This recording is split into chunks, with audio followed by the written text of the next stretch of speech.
네, 안녕하셨어요. 청와대 특별감찰반의 민간인 사찰 의혹을 제기했던 김태우 수사관이 오늘 오후에 검찰에 출석을 했습니다. 처음으로 얼굴이 공개됐는데요. 먼저 출석 장면 보시고 얘기 나눠보겠습니다. 저는 16년간 공직 생활을 하면서 위에서 지시를 하면 그저 열심히 일하는 것이 이덕이라고 생각하고 살아왔습니다. 그런데 이번 정부에서 공직자에 대하여 포괄적으로 휴대폰 감찰을 하고 혐의 내용이 나오지 아니하면 개인 사생활까지 탈탈 털어서 감찰하는 것을 보고 문제의식을 느꼈습니다. 그 다음에 자신들의 측근에 대한 비리 첩보를 보고하면 모두 직무를 유기하는 그런 행태를 보고 분노를 금치 못하였습니다. 공무상 비밀 누설은 제가 아니라 청와대 측이 하였습니다. 반부패 비서관 박형철 비서관은 제가 올린 감찰 첩보에 대하여 첩보의 혐의자가 자신의 고등학교 동문인 것을 알고 직접 전화해서 감찰 정보를 누설하였습니다. 오늘 이 자리에서 이 동부지검에서 청와대의 이런 범죄 행위가 낱낱이 밝혀지기를 기대하고 있습니다. 추가 폭로할 내용이 있습니까? 그것은 조사 과정에서 이제 얘기할 것이고, 네. 그런 부분이 있으면은 추후 말씀드리겠습니다. 이게 나중에 밝혀질 걸로 생각합니다. 수원지검에서 소환 통보 받으셨습니다. 6급 수사관입니다. 마치 자신의 친정과 다름없었던 청와대에요. 정면 선전포고를 하는 듯한 모습이었습니다. 작심을 하고 나온 것 같습니다. 검찰 수사를 받기 직전의 모습이었는데요. 양절 변호사님 어떻게 보이셨습니까? 일단 이제 검찰 수사를 받는다는 것은 맞습니다만, 그러나 네. 오늘 이제 동부지검에 출석을 한 것이고요. 그러니까 자유한국당에서 청와대 조국 민정수석하고 임종석 비서실장을 직권남용 등의 혐의로 고발을 했는데, 네. 그 고발한 것에 대한 참고인 신분, 그러니까 지금 현재로서는 청와대가 잘못했다는 얘기를 하기 위해서 지금 동부지검에 출석을 한 거거든요. 이제 네. 수원지검에서는 김태우 지금 수사관이 청와대에서 고발한 걸로 수원지검에서는 수사를 당하는 입장인 거고, 여기서는 어떻게 보면 이제 청와대 쪽에 불리한 얘기를 많이 하기 위해서 저희 자신이 이제 의혹을 주장하고 있는 부분에 대해서 얘기를 하기로 한 자리였기 때문에 지금 네. 어찌 보면 목소리도 조금 더 당당할 수 있는 부분인 거고요. 특이한 점은 박형철 반부의 비서관 직속 상관이었지 않습니까? 네. 최근에 운영위에서 조국 민정수석이나 임종석 실장에 대해서는 많이 알갈고 말이 있었지만 직접적으로 밝혀졌다는 것은 없다고 볼 수 있는데, 여기서는 이제 그때 당시에 직접 같이 일을 했던 박형철 비서관에서 얘기를 했고, 새로운 사실을 좀 얘기를 했죠. 근데 이것도 좀 놀라운 첩보 얘기긴 혐의자인 합니다. 고등학교 동문에게 직접 전화해서 정보를 누설했다고요? 그러니까 본인이 감찰을 한 걸 보고를 했더니 그걸 가지고 감찰 혐의를 받고 있는 사람에 전화를 해서 그거를 네. 확인을 했다라고 하는데, 사실 이제 이 부분도 이 박형철 비서관도 검찰 출신이고 이런 과정 자체가 조금 입이 믿어지지 않긴 합니다만 어쨌든 그런 주장을 했습니다. 네.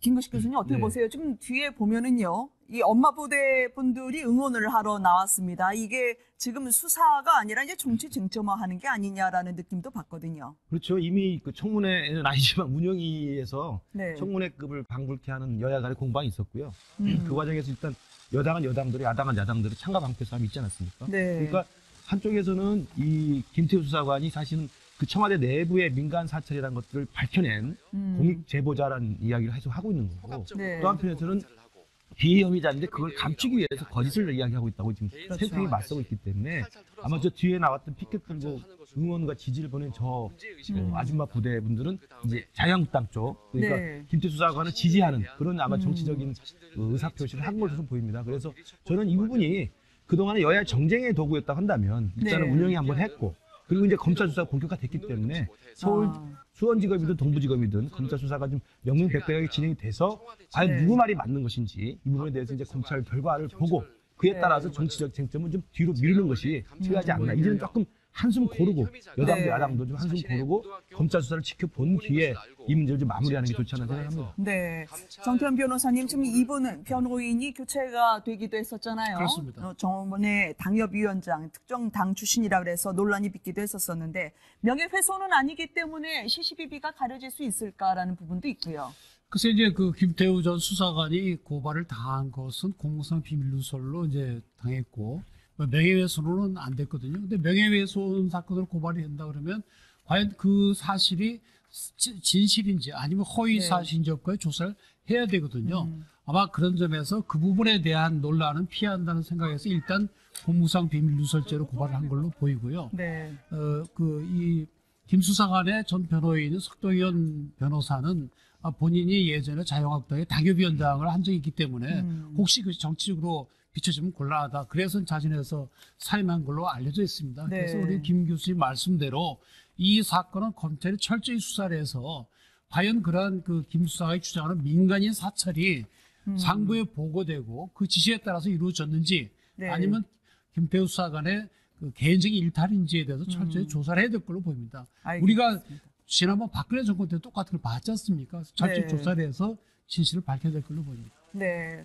나라를 뒤흔드듯 충격파를 던지는 6급 수사관에 이어서 이제는 5급 사무관 이야기를 해보려고 합니다. 신재민 전 기재부 사무관이요.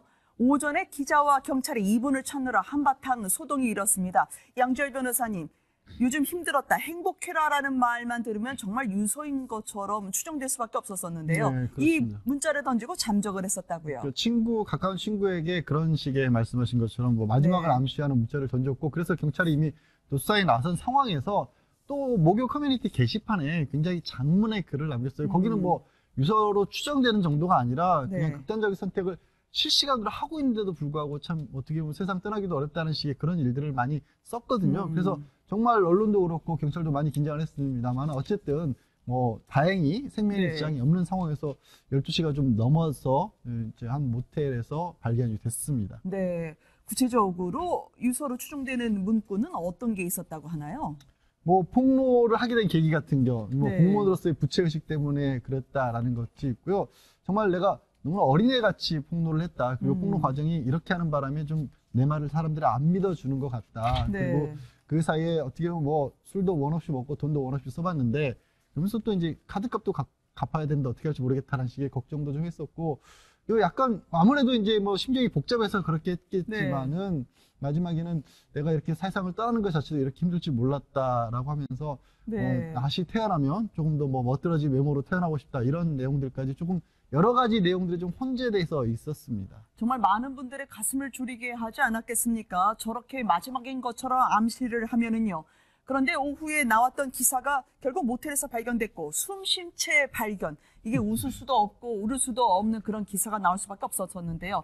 일단 저 응급차에 본인이 후송이 되고 병원에 치료를 받고 있다고 하죠. 그렇습니다. 11시 19분에 커뮤니티에 저런 글을 올렸거든요. 네. 근데 경찰이 발견은 12시 40분입니다. 굉장히 신속하게 찾았는데 아마 무슨 위치 추적이 가능했던 걸로 보이고요. 네. 지금은 인근에 있는 이제 대학병원에 입원을 해 치료를 받고 있다는데 다행히 목숨에 지장이 없는 걸로 보이고요. 후송이 되는 모습도 예. 저희가 확인할 수가 있네요. 저런 것을 해프닝으로 끝나긴 했지만 본인이 저걸 그 일부에서 얘기하듯이 네. 허위로 사기로 한 것 같지는 않고 아직 나이가 젊고 하니까 저렇게 극단적인 선택을 하려다가 결국 못한 것이 아닌가 싶고요. 네. 저런 것에도 이게 너무 치우치지 말고 결국엔 이 신재민 전 사무관의 사건의 경우에도 진실을 밝히는 그런 수사가 이루어져야 될 걸로 보입니다. 네. 그러니까 저는 이번에 이제 사실 자살 해프닝이라고 일단 결론은 났습니다만 네.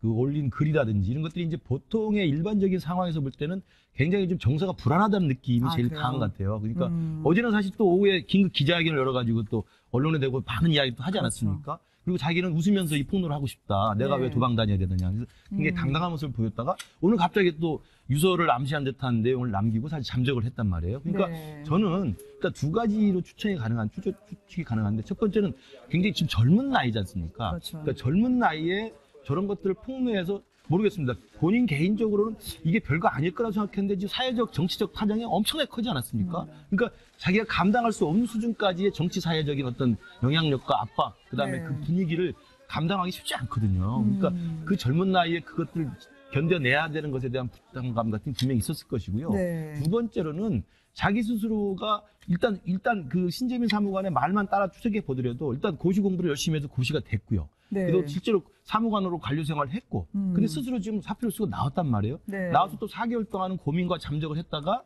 또 다시 유튜브 방송을 통해 가지고 지금 폭로를 하면서 연일 언론과 또는 청와대와 기재부와 힘겨운 싸움을 했던 것인데 네. 그 싸움이 어제가 사실 최고 정점이었습니다. 네. 오후 3시 기자회견하면서 엄청난 내용들을 이야기를 했고 그것이 결국 청와대와 사실은 5급 사무관과의 싸움 비슷하게 돼버렸기 때문에 네. 그런 부담감이 아마 어떤 순간에는 갑자기 몰려올 수가 있거든요. 네. 그러니까 어떨 때는 이 30대 젊은이기 때니까 당당하고 경쾌하게 폭로하다가 어떨 때 혼자 있을 때 또 갑자기 또 이 우울증이 또 찾아오면서 부담감이 네. 있을 수 있기 때문에 아마 그런 좀 업앤다운의 좀 심정이 정서불안력도 나타나는 게 아닌가 저는 개인적으로 생각합니다. 노이즈 마케팅이라는 그 지적은 적절하지 않은 걸로 봅니다. 왜 그런가 하면 네. 학원 강사 유명해지려면 쪽집게로 문제를 잘 뽑아야 되는 것이 저렇게 유명해진다고 수강생들이 오는 건 아니거든요. 네. 그래서 그건 좀 다른 것 같고 다른 차원에서 실제 진실을 밝혀야 될 거예요. 네.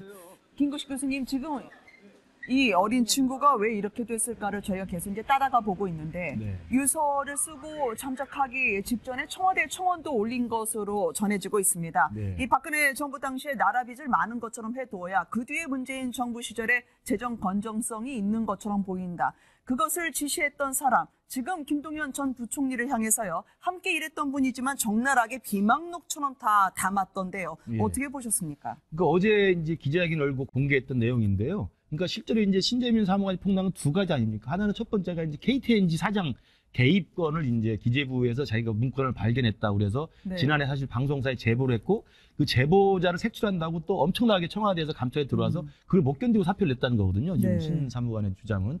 그렇기 때문에 그 건 하나가 있는데 이것은 사실은 지난 운영위에서도 공방이 있었습니다. 그리고 이 부분에 대해서는 본인도 사실 지나가면서 여기 차관실 옆에서 우연히 습득한 문건이라고 이야기했기 때문에 네. 자기 소관 사항은 아니에요. 그러니까 그 부분은 일단하게 되는 것 같은데 지금 어제 그제 계속 2탄으로 폭로한 게 뭐냐면 자기가 실제로 담당하고 있는 업무 그거 네. 이제 국채와 관련된 국채 발행과 관련된 업무인데 이 과정에서는 과장, 국장, 차관보 그다음에 부총리까지 연결돼서 자기가 다 들었다는 이야기를 어제 폭로를 한 거거든요. 그런 맥락에서 보면 신 사무관의 주장은 실제로 문재인 정부가 임기 첫 번째니까 2017년에는 국가 채무비를 좀 높여놔야 그 다음에 네.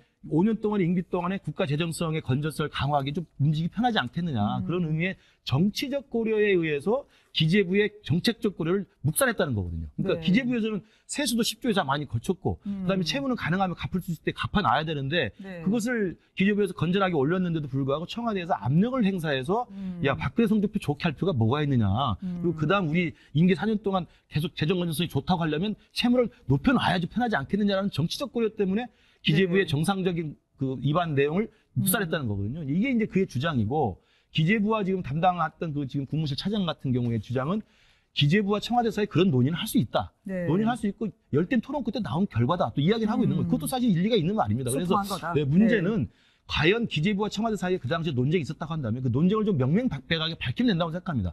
그래서 기재부는 어떤 근거를 가지고 어떤 의견을 제시했고 청와대는 어떤 근거를 가지고 어떤 의견을 제시했는지를 밝혀내면 네. 진짜 정치적 고려를 한 게 아니고 정책적 고려를 할 수 있는 거거든요. 오히려 저금리 상황이니까 있을 때 돈 챙겨놓으라고 더욱더 우리가 국채 발행을 해서 좀 우리 식탁을 좀 챙겨보자. 이런 네. 주장도 할 수 있는 거거든요. 그러니까 그런 식의 정책적인 건전한 논쟁이었다고 문제가 없는데 신사무관의 주장대로 정말 청와대에서 일종의 분식회계를 의도해서 정치적으로 압박을 했다고 한다면 이건 큰 문제가 될 수 있죠. 네. 저는 정말 어린 애입니다라고 얘기하는 신 사무관이었는데요. 이분이 김 교수님 말씀하셨던 것처럼 어제 정부의 검찰 고발에 이어 긴급 기자회견으로 맞대응하지 않았겠습니까? 이 젊은 사무관인데요. 이 새벽에 치맥 유튜브 폭로라는 전에 못 본 폭로 영상을 보여주기로 했던 사람입니다. 어떤 사람인지 영상을 보고요. 저희가 이야기 이어가도록 하겠습니다. 기재부랑 싸우는 게 너무 슬픈 게 나는 기재부 사람들 진짜 좋아하거든. 나올 때도 인사하고 나 엄청 아껴주셨던 분들인데 이런 생각? 그런 거. 근데 나는 정말 기재부를 말하고 싶은 게 아니라 청와대 조직 때문에 기재부가 일을 못하는 거는 옳지 않잖아. 나는 내가 일개 공무원이지만 그때 2년 전에 그렇게 촛불이 다 뒤엎어지고 국민들 열망이 차가지고 새로운 정부가 들어서고 같은 적폐가 안 일어나고 싶다고 말을 했는데 똑같은 일이 반복되면 당연히 그렇지. 나는 진짜 부당하다고 생각했어. 네, 제가 공익을 위해서 제보를 하는 건데 즐겁게 제보하고 뭐 유쾌하게 영상을 찍는 모습을 만들고 싶었습니다. 그래서 시도했던 게 유튜브 영상이었고요. 그게 이렇게 제 진정성을 의심받을 정도로 제 진심을 인정받을 정도로 그 사회적 파장을 일으켰을지는 몰랐습니다. 저로 인해서 또 다른 공익신고자가 나왔으면 좋겠습니다. 제가 고발당하고 뭐 법적 절차를 받고 그리고 되게 사회적으로 안 좋게 되고 하면은 그 다음에 또 어느 누가 용기를 내겠습니까? 나도 촛불을 들었던 청년이었다라고 얘기하는 순간 청와대에서는 어떻게 대응해야 될지 고민을 했을 것 같아요. 근데 이분에 대해서는 지금 민간기업 인사를 왜 청와대가 좌지우지하느냐, 그리고 필요 없는 국가 채무를 왜 늘리려고 그렇게 조작처럼 보이게 하느냐에 대해서 분명하게 청와대가 선을 긋고 해명하지 않음으로써 이 사안이 계속 질질 끌려가고 있다는 느낌을 받거든요. 일단 이제 기획재정부를 통해서 얘기를 하고 있고 네. 이제 차용환 전 비서관을 통해서 지금 얘기를 하고 있지 않습니까? 실제로 그런 식의 압력에 전화를 할 수도 없었고 국가장관과 통화도 하지 않았다는 내용도 있었고 또 이제 직접적인 해명이라고 볼 수는 없지만 한국은행 부산본부장이 지금 뭔가 신재민 전 사무관이 사안에 대해서 잘못 생각하고 있는 부분도 있다라고 얘기를 했었는데, 네. 근데 지금 말씀하신 부분도 있을 것 같아요. 이런 정도 상황이면 차라리 청와대가 나서서 있었다 없었다 아니면 네. 어떻게 해서 정책을 결정했다라는 얘기를 할 수도 있을 건데, 또 정책 결정 과정이라고 하는 것들을 일일이 풀어서 그러니까 어떤 근거를 가지고 있다라는 것을 설명한다는 게 좀 곤혹스러운 부분도 있을 수도 있고요. 두 번째로 네. 저기에 대해서 어쨌든 전 사무관이 저런 식의 폭로를 하는데 청와대가 나서서 직접적으로 해명을 한다는 게 의혹의 크기를 더 크다고 해야 될까요? 네. 정치적으로 어떻게 보면 이제 지금 자유한국당에서는 이걸 가지고 이제 뭐 국정조사 청문회 얘기가 나오고 있지 않습니까? 근데 네. 청와대가 나서는 순간 마치 그게 사실 현실화 돼야 되는 것처럼 될 수도 있는 거거든요. 그런 정치적 고려도 한 게 아닌가 싶긴 합니다. 근데 신정문 사무관 얘기에 의하면 김동연 총리가 대통령을 만난 게 한 번인가밖에 안 된다고 그러잖아요. 그런가요? 그건 굉장히 네. 이해가 안 되는 부분이죠. 그러면 이 나라 경제는 도대체 누가 꾸려왔다는 것인지, 저렇게 내각을 다 무시하고 청와대 위주로만 해온 것은 아닌지 그런 걱정이 또 드는 거거든요. 그래서 그런 점에 대해서 청와대가 문제가 있다면 그건 국민들에게 뭐 잘못했다 또는 뭐 우린 이런 생각으로 이렇게 해왔는데 이래서 다 하고 거기서 밝혀야 되는 거죠. 무조건 그 신재민 전 사무관이 쟤는 거짓말하는 쟁이다 뭐 저기 학원 강사 뛰려고 한다 이런 식으로 대응해서는 설득이 잘 안 됩니다. 저는 신재민 네. 사무관의 주장이 아까 말씀 두 건이었다고 이제 말씀드렸는데 네. 첫 번째 거는 뭐 지난 운영에서 상당 부분 좀 서로 간에 좀 그 공방이 있었고요. 지금 이야기한 국가 채무를 일부러 상향시켰다는 이 주장에 대해서는 네. 청와대가 설명을 명백히 하면 저는 해결된다고 봅니다. 그러니까 왜냐하면 정책적 결정에는 논쟁이 있을 수 있는 거거든요. 네네. 한쪽에서는 재정 건전성이 중요하니까 채무를 갚자. 그리고 한쪽에서는 일단 이렇게 여유가 있을 때 여유자금부터 챙겨놔야 된다. 그래야 경기 활성화에 도움이 되니까 오히려 국채를 발행해서 좀 돈을 좀 끌어당기자. 이렇게 주장할 수 있어요. 그러면 네. 그런 건전한 생산적 논쟁이었다고 한다면 밝히면 저는 된다고 생각합니다. 그리고 중요한 건 지금 어제 신재민 사무관이 밝힌 것처럼 자기만 있었던 게 아니고 과장이 있었고 국장이 있었고 그렇죠. 차관보가 있었고 김동연 부총리가 있었던 거 아닙니까? 네네. 그러면 그 이해 당사자들이 그때 당시에 논쟁 속에서 같이 참여했던 분들이기 때문에 저는 그 국장이나 과장이나 차관보 이분들이 나와서 떳떳하게 설명을 하면 된다고 생각합니다. 실제 이런 논쟁이었고 우리는 이런 관점에서 주장을 했고 청와대 이런 관점에서 정책적 제안을 했다. 그래서 이렇게 결론이 났다. 이렇게 하면 되는 거거든요. 네. 근데 지금 그것보다는 오히려 이제 이 신재민 사무관을 일단 시기 어린 어떤 젊은이의 폭로로 이야기를 하면서 공무상 기밀 누설로 고발을 해버리니까 상황이 정치화되는 거거든요. 저는 그런 의미에서 좀 청와대도 그렇고 기재부 지금 당사자들이 다 있는 거 아닙니까? 과장, 그러니까요. 국장, 차관보, 부총리가 다 있으면 이분들이 저는 명쾌하게 설명을 하면 네. 대부분의 좀 정리는 좀 되지 않을까 좀 그렇게 생각을 합니다. 네. 왜냐면요, 이 청년 사무관의 고발, 특히 청와대 청원이라고 올렸던 것, 상당히 장문의 글을 올렸는데 이미 대통령에게 서면 보고됐으니까 그대로 채무 비율 맞추라라고 하니까요. 마치 음모론처럼 전 정부와 다를 바 없다라는 식으로 의혹이 번지고 있습니다. 그러면요, 당사자인 김동연 전 부총리는 왜 침묵을 지키고 있는 걸까요? 한국당은 지금 자유안에 한국당도 포함되어 있다고 로브콜을 그렇게 보내다가 이제는 청문회에 포함시켜야 되나라고 난감해하면서 발을 빼고 있던데요. 여야 간의 공방도 불붙고 있습니다. 잠깐 들어보시겠습니다. 갓 30이 넘은 신재민 전 사무관의 용기 있는 외침에 박수를 보냅니다. 우리 자유한국당은 진실을 위해 거대 권력에 맞서는 이들을 보호할 것이며 끝까지 함께 싸울 것입니다. 국고 손실을 끼친 국지해 매입 취소권에 대해서는 특정 범죄 가중처벌법상 국고손실죄에 해당하지 않느냐 하는 그런 생각이 듭니다. 이 부분에 대해서 심각하게 검토하겠습니다. 나경원 원내대표가 기재부 전 사무관의 주장과 관련해서 문재인 정부는 재정조작 정권이라는 이야기를 했는데 이런 궤변에 불과합니다. 또 이번 건으로 특검, 국조, 상임위 개최 뭐 이렇게 하자고 주장을 하고 있는데요. 느낌이 어떠냐면 자유한국당 참 지저분하다 이런 느낌이 듭니다. 이 청와대 청원에 따르면은요, 이 김동연 전 부총리가 소신 발언하는 것으로 많은 분들이 알고 있었었는데 정작 하명에 충실하셨던 분으로 묘사가 되어 있습니다. 너희들은 왜 정무적 판단을 하지 못하냐라면서 이 수십 년 아래 후배들을 다그쳤다라는 건데요. 그렇죠. 그러니까 신사무관 이야기로는 오히려 김동연 부총리가 과장이나 국장이나 차관보한테 야 이거 채무 이렇게 비율 맞추고 왜 너희들은 이렇게 정무적 판단을 못하냐고 호통을 쳤다는 거거든요. 네. 우리 이제 신사무관의 주장입니다.